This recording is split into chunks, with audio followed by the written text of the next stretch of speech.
নাহমাদুহু ওয়া নুসাল্লি আলা রাসূলিল কারীম। সম্মানিত হাজিরিন, খুব গুরুত্বপূর্ণ একটি বিষয় নিয়ে আপনার সামনে উপস্থিত হয়েছি।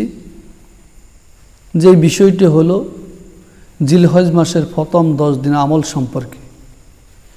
জিলহজ মাসের প্রথম 10 দিন আমল পৃথিবীর অন্যান্য মাসের আমলের চাইতে দামি।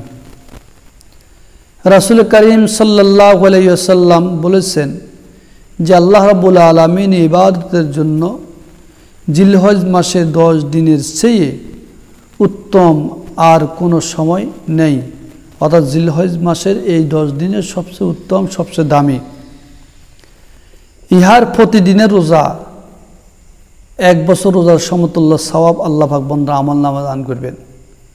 যে ব্যক্তি জিলহজ মাসের প্রতিদিন রোজা রাখবে, জিলহজ মাসের এই 10 দিনের মধ্যে এই 10 দিন রোজা রাখবে, প্রত্যেকটি রোজার পরিবর্তে আল্লাহ রাব্বুল আলামিন 1 বছরের রোজার সমতুল্য সওয়াব আল্লাহ পাক দান করবেন। জিলহজ মাসের এই 10 দিনের প্রত্যেক রাত্রি ইবাদত সবে কদরের ইবাদতের সমতুল্য সওয়াব। তো যেই ব্যক্তি জিলহজ মাসের প্রথম 10 দিনের প্রত্যেকটি রাত্রিতে জাগ্রত থেকে ইবাদত বন্দেগী করবে, উপাসনা করবে, জিকির আজকার করবে, নামাজ পড়বে, কোরআন তেলাওয়াত করবে। আল্লাহ মুহাম্মদ রাসূলুল্লাহ সাল্লাল্লাহু আলাইহি ওয়াসাল্লাম বলেন, এই রাত্রিগুলোতে জাগ্রত থেকে ইবাদত করার কারণে আল্লাহ রাব্বুল আলামিন তাকে সব কদর রাত্রির সমতুল্য সওয়াব আল্লাহ পাক তার আমলনামায় দিবেন, দান করবেন। কারণ সব কদর রাত্রি পৃথিবীর মধ্যে সবচেয়ে দামি, সবচেয়ে মূল্যবান। যে 1 রাত্র 1000 মাস ইবাদত বন্দি করার সমতুল্য সওয়াব আল্লাহ পাক আমলনামায় দিবে যে কদর রাত্রিতে ইবাদত বন্দি করবে।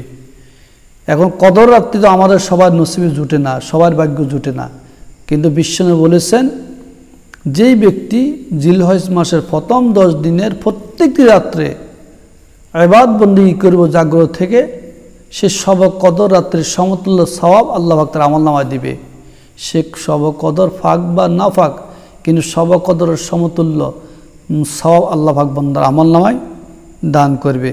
আর প্রত্যেক দিন যে রোজা রাখবে, নফল রোজা, প্রত্যেক দিন রোজা রাখার কারণে 1 বছর রোজার সমতুল্য সওয়াব আল্লাহ পাক তার আমলনামায় দান করবেন।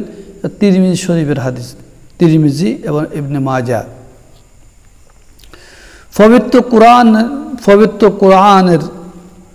পবিত্র কোরআন মাজিদে সূরা ওয়াল ফজর এর প্রারম্ভে আল্লাহ রাব্বুল আলামিন যে 10টি রাত্রের কসম খেয়েছেন, ফুকাহায়ে কেরাম, মুফাসসিরে কেরাম বলতেছেন সেই 10টি রাত হলো জিলহজ মাসের প্রথম 10 রাত্রি। আল্লাহু আকবার। জিলহজ মাসের এই 10 রাত্রির কসম আল্লাহ রাব্বুল আলামিন করেছেন, কসম খেয়েছেন। তাহলে বোঝা গেছে জিলহজ মাসের প্রথম 10 দিন আল্লাহর কাছে অতি দামি, অতি প্রিয়, অতি মূল্যবান। এই জন্য আমরা এই রাত্রিগুলোতে ইবাদত বন্দেগী করব। তো বিশেষ করে জিলহজ মাসের নবম তারিখের ইবাদতের ভিন্নতা আছে।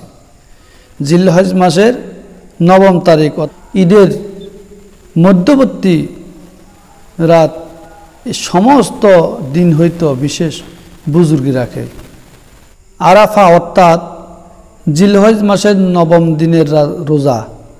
জিলহজ মাসের 9 দিনের রোজা রাখিলে 1 বছর আগে এবং 1 বছর পরের গুনার কাফারা হয়ে যাবে। যে ব্যক্তি জিলহজ মাসের 9 তারিখে রোজা রাখবে, অর্থাৎ আরফার দিনের রোজা, ওই আরফার দিনের রোজার ফজিলত হলো আরফার দিনের রোজার কারণে সেই পিছের 1 বছরের গুনাহ এবং সামনের 1 বছরের গুনার কাফারা হয়ে যাবে। অর্থাৎ পিছের 1 বছর গুনাহ ক্ষমা করে দিবেন, সামনের 1 বছর গুনাহ ক্ষমা করে দিবেন।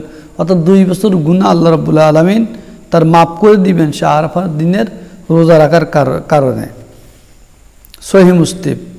তো ঈদের রাতে জাগ্রত থাকিয়া ইবাদত করা অত্যন্ত ফজিলত ও সওয়াবের কাজ।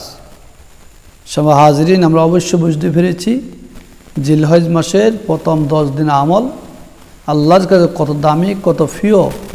সর্বহাজিরিন যারা আমার এই আলোচনা শুনবেন, সবার প্রতি উদাত্ত আহ্বান রাখবো, জিলহজ মাসের প্রথম 10 দিন দিনের বেলা নফল রোজা রাখবেন, রাত্রের বেলা ইবাদত বন্দি করবেন, নফল নামাজ পড়বেন, তফসির তাহলিল পড়বেন, জিকির আদায় করবেন, কোরআন তেলাওয়াত করবেন। যেটা আপনার কাছে সহজ হয়, যেটা ভালো লাগে, আপনি সেটা করতে থাকবেন। দেখবেন আল্লাহ রাব্বুল আলামিন আপনার আমল নামার মধ্যে অসংখ্য করে সওয়াব লিখে দিবেন। সওয়াবের কোনো কমতি হবে না, সওয়াবের কোনো শেষ হবে না। আল্লাহ রাব্বুল আলামিন আমাদেরকে